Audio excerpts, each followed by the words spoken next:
अभी तक आप लोगों ने काफी सारे शॉर्ट्स को अपलोड करके उनको डिलीट कर दिया होगा क्योंकि उनपे सही व्यूज नहीं आ रहे और आपको लग रहा होगा कि कहीं ना कहीं आपके शॉर्ट में ही कमी है, लेकिन ऐसा नहीं है। आप शॉर्ट्स को गलत वे में अपलोड कर रहे हो, इसलिए उसे सही रीच नहीं मिल रही है, जिसकी वजह से आपको व्यूज नहीं आ रहे हैं। शॉर्ट्स को अपलोड करने का सही तरीका क्या होता है? शॉर्ट्स को डेस्कटॉप से अपलोड करना चाहिए या फिर फोन से, गूगल से अपलोड करना चाहिए या यूट्यूब के ऐप से, टाइटल में क्या लिखना चाहिए, डिस्क्रिप्शन लिखना चाहिए या नहीं, नॉन कॉपीराइट म्यूजिक का कैसे पता लगाए, एसेट्रा एसेट्रा।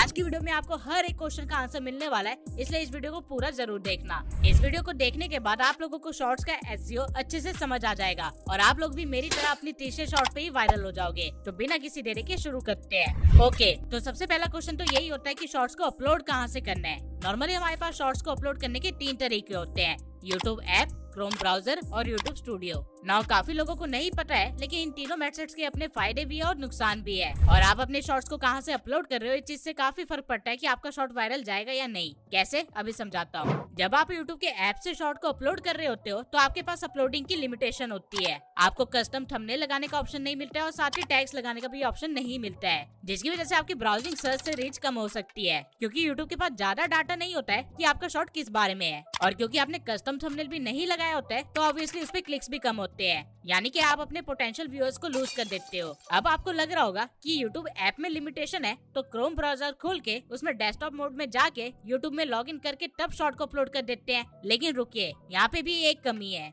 अगर आप डेस्कटॉप मोड में जाके शॉर्ट को अपलोड करते हैं तो आपको टैग्स और डिस्क्रिप्शन और कस्टम थंबनेल का ऑप्शन तो मिल जाएगा, लेकिन आप लोगों को शॉर्ट्स के स्पेसिफिक टूल्स नहीं मिलेंगे, जो कि है सॉन्ग्स, फिल्टर्स या टेक्स्ट। यानी कि आप अपने शॉर्ट में ट्रेंडिंग सॉन्ग्स नहीं लगा पाएंगे, जिसकी वजह से आपको जो रीच और व्यूज मिल सकते थे वो आपको नहीं मिलेंगे। और यूट्यूब स्टूडियो के साथ भी सेम सिनेरियो है। यहाँ पे भी आपको डिस्क्रिप्शन टैग्स वगैरह तो मिल जाएंगे, लेकिन अगेन आपको यहाँ पे सॉन्ग्स नहीं मिलेंगे ऐड करने के लिए। तो अब क्वेश्चन आता है कि बेस्ट ऑप्शन क्या है फिर। अगर मैं आप लोगों को एक ऑनेस्ट आंसर दूं तो इनमें से कोई भी ऑप्शन बेस्ट नहीं है, क्योंकि हर एक तरीके की लिमिटेशन है, इसलिए आपको मिक्स्ड अप्रोच के साथ आगे बढ़ना होगा। अब जो लोग फोन से कंटेंट बनाते हैं उनके लिए चीज सिंपल है, उनको सिर्फ यूट्यूब ऐप की जरूरत पड़ेगी। वहीं जिन लोगों को डेस्कटॉप से अपलोड करने की आदत है उनको मैं सजेस्ट करूंगा कि अपलोड आप फोन से कीजिए और बाकी का काम आप लैपटॉप या पीसी में कर लीजिए। अब ये करना कैसे और अपलोडिंग के टाइम किन किन चीजों का ध्यान रखना चाहिए वो चीजें देख लेते हैं। मैं मान के चलता हूँ कि आप लोगों के पास एक शॉर्ट है जो कि आपने पहले से ही क्रिएट कर रखा है। तो अब आपको करना क्या है कि आपको सबसे पहले अपने फोन में यूट्यूब ऐप ओपन कर लेना है और उसके बाद इस प्लस वाले आइकन पे क्लिक करना है। इस पे क्लिक करते ही आपका कैमरा वाला टैब ओपन हो जाएगा। अब अगर आपने अभी तक अपने शॉर्ट को रिकॉर्ड नहीं किया है तो आप यहाँ पे अपने शॉर्ट को रिकॉर्ड कर सकते हैं, लेकिन अगर आपका शॉर्ट पहले से तैयार है और वो ऑलरेडी गैलरी में पड़ा हुआ है तो आप उसको यहाँ से एक्सेस कर सकते हैं। एक बार आप अपने शॉर्ट को क्लिक कर लेंगे तो वो टाइमलाइन में आ जाएगा ना। आप देख सकते हैं कि आपके राइट हैंड साइड में बहुत सारे फीचर्स दिए गए हैं। अगर आप चाहें तो सिर्फ इन फीचर्स का ही यूज करके आप यूट्यूब पे शॉर्ट को क्रिएट कर सकते हैं और उसे यहाँ पे एडिट करके अपलोड भी कर सकते हैं। लेकिन अभी के लिए आपको इसमें से कुछ भी नहीं करना है और बस ऐड साउंड पे क्लिक कर देना है, जिसके बाद आपके पास सारे ट्रेंडिंग सॉन्ग्स आ जाएंगे और यहाँ पे आपको जितने भी सॉन्ग्स दिख रहे हैं उनको आप बिना डरे अपनी वीडियो में यूज कर सकते हो। सॉन्ग ऐड करने के बाद आप ऊपर से वॉइस ओवर भी दे सकते हो, लेकिन अगर आपने पहले से वॉइस ओवर दे रखी है तो आप इस आइकन पे क्लिक करके वॉइस ओवर वाले बटन को बढ़ा सकते हो और म्यूजिक वाले बटन को सिर्फ 1-2% पे छोड़ सकते हो, जिससे पता ही नहीं चलेगा कि आपने कोई म्यूजिक भी ऐड कर रखा है और आपका काम भी हो जाएगा। नाउ आपके पास कुछ ऑप्शंस आएंगे जो कि आपको फिल करने हैं वीडियो की अपलोडिंग के लिए, जिसमें से सबसे पहला ऑप्शन है शॉर्ट्स का कैप्शन या कह लीजिए टाइटल। तो आप अपने शॉर्ट को क्या टाइटल देना चाहते हैं वो आप यहाँ पे लिख सकते हैं। अब किसी भी शॉर्ट को सही टाइटल कैसे देते हैं वो हम आगे देखेंगे, लेकिन अभी के लिए आप ये समझिए कि इस मोमेंट पे आप लोगों के पास 2 ऑप्शंस है। एक, या तो आप यूट्यूब ऐप से वीडियो को अपलोड करें, दूसरा डेस्कटॉप में शिफ्ट हो जाए।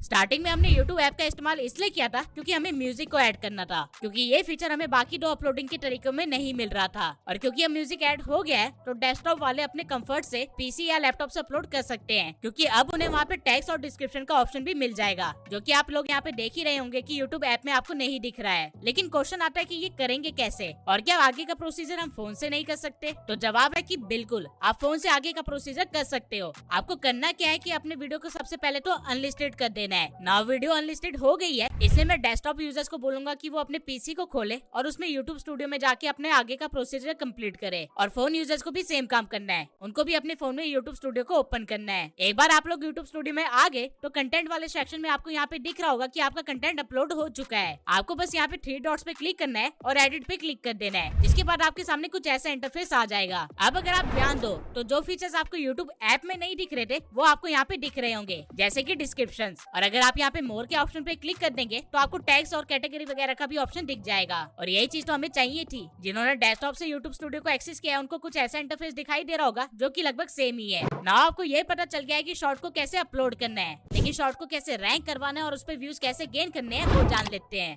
तो शॉर्ट्स को रैंक करवाने के लिए सबसे पहली चीज जो आती है वो है टाइटल। नाउ इस मोमेंट पे सबसे पहली चीज जो मैं आप लोगों के माइंड में क्लियर करना चाहता हूँ वो ये है कि शॉर्ट्स के टाइटल लॉन्ग फॉर्म कंटेंट से अलग होते हैं और कम इफेक्टफुल भी होते हैं। जहाँ लॉन्ग फॉर्म के टाइटल्स हमें सर्च इंजन से व्यूज गेन करने में हेल्प करते हैं, वहीं शॉर्ट्स के साथ ऐसा नहीं है। शॉर्ट्स पे बहुत ही कम व्यूज हमें सर्च इंजन से आते हैं, मैक्सिमम व्यूज हमें शॉर्ट्स फीड से आते हैं। तो आपके शॉर्ट्स का जो भी टाइटल होगा वो ऐसा होना चाहिए जो कि ऑडियंस रिटेंशन को बढ़ाने में हेल्प करे, ना कि सर्च इंजन में रैंक करने में हेल्प करे। लेकिन ऑडियंस रिटेंशन बढ़ाने वाले टाइटल्स कैसे होते हैं और हम कैसे ये टाइटल्स लिख सकते हैं, इसकी एक बहुत ही इजी सी ट्रिक है। आपको शॉर्ट्स के टाइटल को लिखते टाइम सिर्फ 3 पॉइंट्स को कवर करने की कोशिश करनी है। सबसे पहला क्यूरियोसिटी। आपका टाइटल ऐसा नहीं होना चाहिए जो कि पढ़ते ही पता चल जाए कि वीडियो में क्या होने वाला है, बल्कि ऐसा होना चाहिए जो कि पढ़ते ही ऑडियंस सोच में पड़ जाए कि आगे क्या होने वाला है। एग्जाम्पल के लिए अगर शॉर्ट इस टॉपिक पे है कि सैफ अली खान के ऊपर अटैक हुआ, तो आपको टाइटल कुछ ऐसा नहीं रखना है कि सैफ अली खान को मारा चाकू। इसकी जगह आपको टाइटल कुछ ऐसा रखना है, सैफ अली खान के साथ ये क्या हुआ, या फिर आप कुछ ऐसा टाइटल भी रख सकते हैं, सैफ अली खान की जान खतरे में क्यों। नाउ आई होप आप डिफरेंस समझ पा रहे होंगे। आपको टाइटल में सिर्फ इन्फॉर्मेशन नहीं देनी है बल्कि क्यूरियोसिटी देनी है। सेकंड पॉइंट है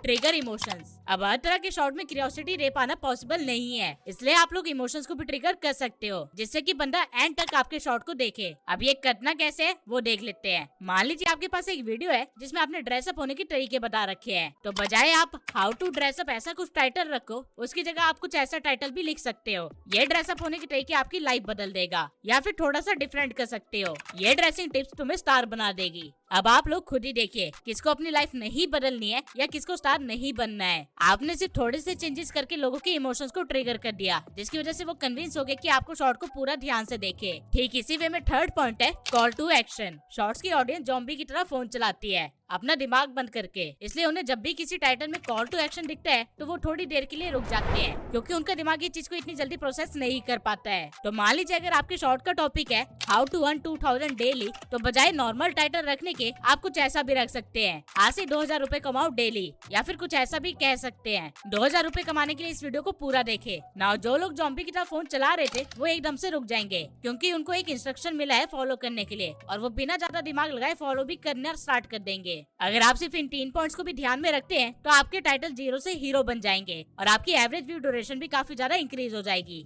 नाउ टाइटल के बाद जो काम करना होता है वो होता है डिस्क्रिप्शन का। डिस्क्रिप्शन अभी भी बाकी है। अब काफी सारे लोग सोचते हैं कि डिस्क्रिप्शन तो दिखाई नहीं देता शॉर्ट्स में, तो यहाँ पे क्या ही लिखना है, लेकिन ऐसा नहीं करना है। डिस्क्रिप्शन एक बहुत ही इंपॉर्टेंट पार्ट होता है किसी भी शॉर्ट का।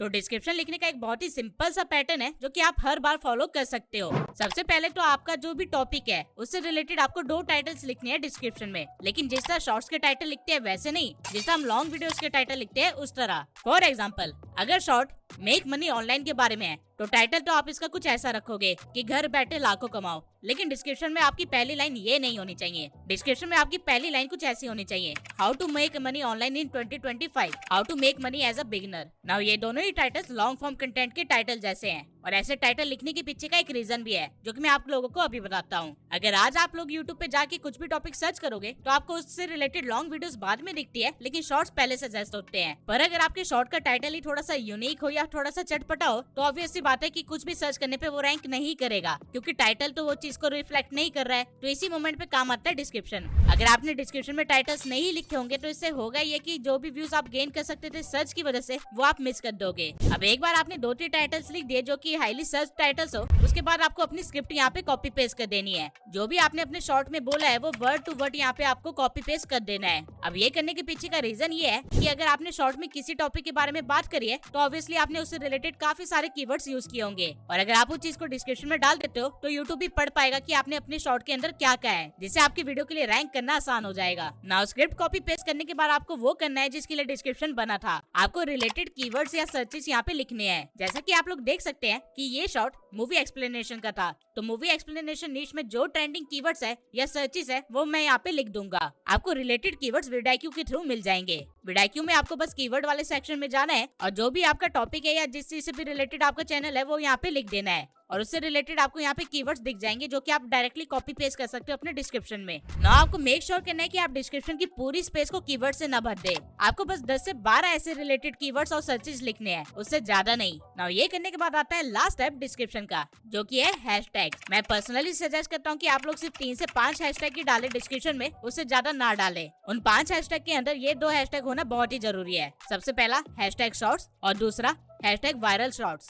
और इसके बाद बचे हुए 3 हैशटैग में आप अपनी मर्जी से कुछ भी डाल सकते हैं, लेकिन मेक श्योर कि वो चीज आपके नीश से रिलेटेड हो या फिर आपके टॉपिक से रिलेटेड हो जिसके ऊपर आपने शॉर्ट बनाया है। अगर आप इस पैटर्न को फॉलो करते हैं तो आपका डिस्क्रिप्शन परफेक्टली तैयार है शॉर्ट्स के लिए, और ये चीज आपको काफी ज्यादा हेल्प करेगी रैंक करने में एसईओ के अंदर। नाउ डिस्क्रिप्शन के बाद आता है अगला फीचर, जो कि है टैग्स। राइट नाउ आप लोगों के मन में क्वेश्चन आ रहा होगा कि टैग्स का क्या रोल है, सब कुछ डिस्क्रिप्शन और टाइटल में हो तो गया है। ऐसा नहीं है, यूट्यूब का कोई भी फीचर बिना मतलब का नहीं है। टैग्स भी यूट्यूब को मेटा डाटा देने का काम करता है, और जो चीजें आप डिस्क्रिप्शन में नहीं लिख पाए वो चीजें आप टैग्स के अंदर लिख सकते हो। डिस्क्रिप्शन में आपने रिलेटेड टॉपिक्स एंड कीवर्ड्स लिखे थे, लेकिन टैग्स में आप स्पेसिफिक उसी शॉर्ट से रिलेटेड कीवर्ड्स यूज करते हो। फॉर एग्जांपल मान लो कि शॉर्ट है विक्की कौशल की नई मूवी के बारे में, तो आप टाइटल अपने अकॉर्डिंग लिख लोगे और डिस्क्रिप्शन भी मैंने जैसे बताया वैसे लिख लोगे। लेकिन आपको टैग्स में क्या करना है कि आपको स्पेसिफिकली विक्की कौशल और मूवी के बारे में ही लिखना है, यानी उन दोनों चीजों को स्पेसिफिक कीवर्ड्स के थ्रू दिखाना है। जैसे कि आप कुछ ऐसा लिख सकते हो, Chhaava Vicky Kaushal, Shivaji Maharaj movie, Vicky Kaushal new movie, Vicky Kaushal in Chhaava trailer,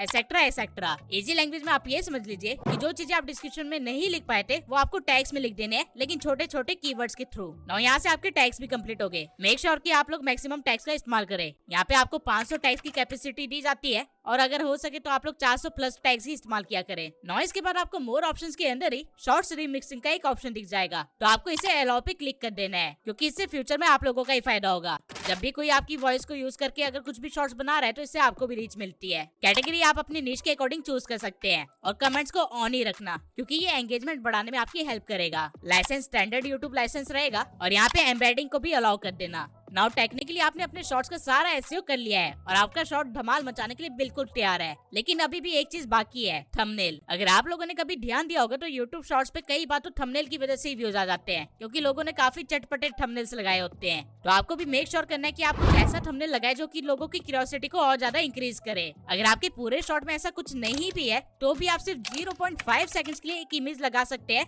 9:16 में अपने शॉर्ट के अंदर, और उसे एज ए थंबनेल यूज कर सकते हैं, जो कि आपकी वीडियो की स्टार्टिंग में आ सकता है या फिर आपकी वीडियो के एंड में आ सकता है। आपको उस फ्रेम को एक पूरे सेकंड के लिए भी नहीं रखना है, सिर्फ आधे सेकंड के लिए रखना है। लेकिन ये थंबनेल लगाया कैसे जाता है उस चीज को देख लेते हैं। थंबनेल को कस्टमाइज करने का ऑप्शन आपको शॉर्ट्स को अपलोड करते टाइम ही मिल जाता है। जब आप शॉर्ट्स को अपलोड कर रहे होते हो तो टॉप लेफ्ट कॉर्नर में आपको पेंसिल जैसा एक आइकन मिलेगा, जिसपे क्लिक करने के बाद आप अपने अकॉर्डिंग किसी भी फ्रेम को एज ए थंबनेल यूज कर सकते हो। ना आपके शॉर्ट्स के लिए टाइटल तैयार है, डिस्क्रिप्शन तैयार है, टैग्स भी तैयार है, आपने नॉर्मल सेटिंग्स भी कर लिया और थंबनेल भी उसका सेट हो गया है। जब आप ये सारे काम कर लो उसके बाद आपका शॉर्ट प्रॉपर्ली रेडी है पब्लिश होने के लिए। लेकिन स्टिल एक चीज रह गई है जो मैंने मेंशन नहीं करी। अगर आप लोगों ने कभी ध्यान दिया होगा तो कई सारे शॉर्ट्स पे एक ऐसे रेफरल वीडियो का ऑप्शन आता है, तो इस चीज को कहाँ से सेट किया जाता है, इसका ऑप्शन भी आपको यहाँ पे दिख जाएगा। जब आप इस पे क्लिक करेंगे तो आपको आपके चैनल के सभी वीडियोस दिख जाएंगे, और सिर्फ लॉन्ग वीडियोस ही नहीं बल्कि आपको शॉर्ट्स भी दिख जाएंगे। आप अपनी किसी भी वीडियो को यहाँ से सिलेक्ट कर सकते हैं और वो चीज एज अ रेफरल दिखेगी आपके शॉर्ट्स के अंदर। लेकिन मैं रिकमेंड करूंगा कि इस फीचर का आप इस्तेमाल सिर्फ तब करें जब आपका शॉर्ट किसी लॉन्ग वीडियो से इंस्पायर्ड हो या फिर किसी शॉर्ट का सीक्वल हो।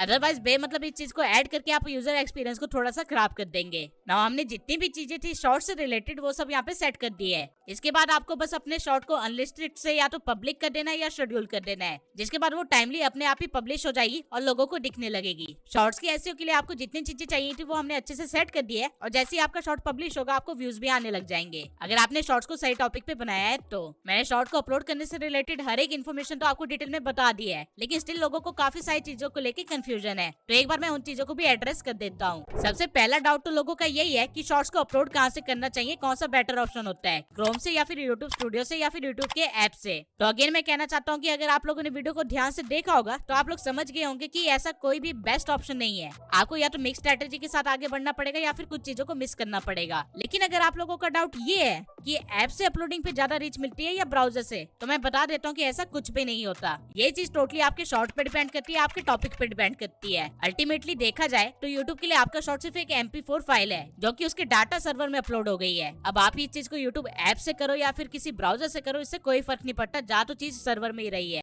और जिन चीजों से फर्क पड़ता है वो चीजें मैंने आपको सेट करना सिखा दिया, तो आपको चिंता करने की कोई जरूरत नहीं है। अगला क्वेश्चन जो कि बहुत सारे लोग मुझसे पूछते हैं वो ये है कि शॉर्ट को अपलोड करने का सही टाइम क्या है। तो मैं आप लोगों को बता देता हूँ कि टाइमिंग टोटली आपके ऑडियंस बेस पे डिपेंड करती है और आपको आपके यूट्यूब स्टूडियो में दिख जाता है कि कब आपकी ऑडियंस सबसे ज्यादा एक्टिव है, और जिस टाइम पे आपकी ऑडियंस सबसे ज्यादा एक्टिव हो उसी टाइम पे शॉर्ट्स को अपलोड करना चाहिए। लेकिन अगर आपने नया नया ही चैनल बनाया है और आपको नहीं पता कि अपलोड किस टाइम पे करना चाहिए, तो आप उन टाइम्स पे अपलोड कर सकते हैं जिस टाइम पे यूट्यूब के यूजर सबसे ज्यादा एक्टिव होते हैं, जो कि है दिन के 12 बजे, शाम के 5 बजे और रात के 9 बजे। ये टाइम पे शॉर्ट्स की ऑडियंस काफी ज्यादा एक्टिव होती है। तीसरा डाउट जो नॉर्मली ऑडियंस को रहता है वो ये है कि व्यूज ना आने पे रीअपलोडिंग करनी चाहिए या प्रीवियस शॉर्ट को डिलीट कर देना चाहिए। तो मेरा जवाब है नहीं, यूट्यूब पे कभी भी किसी भी चीज को डिलीट नहीं करना चाहिए और रीअपलोडिंग की वजह से ऑलरेडी काफी सारे चैनल्स डेड हो चुके हैं। इसलिए अगर आपको लगता भी है कि आपके शॉर्ट में पोटेंशियल था, उसे रीअपलोड करना चाहिए, तो मैं सजेस्ट करूंगा कि उसके हुक को थोड़ा सा बेटर करके एडिटिंग को चेंज करके फिर रीअपलोड कर दीजिए। इससे वो एक नया शॉर्ट बन जाएगा और आपका टॉपिक भी कवर हो जाएगा। नाउ आई होप आप लोगों को शॉर्ट अपलोडिंग से रिलेटेड जितनी इन्फॉर्मेशन चाहिए थी सब मिल गई होगी। लेकिन स्टिल अगर आप लोगों का कोई डाउट है तो कमेंट सेक्शन में जरूर लिखना, मैं हर एक कमेंट का रिप्लाई जरूर करूंगा। थोड़ी उलझन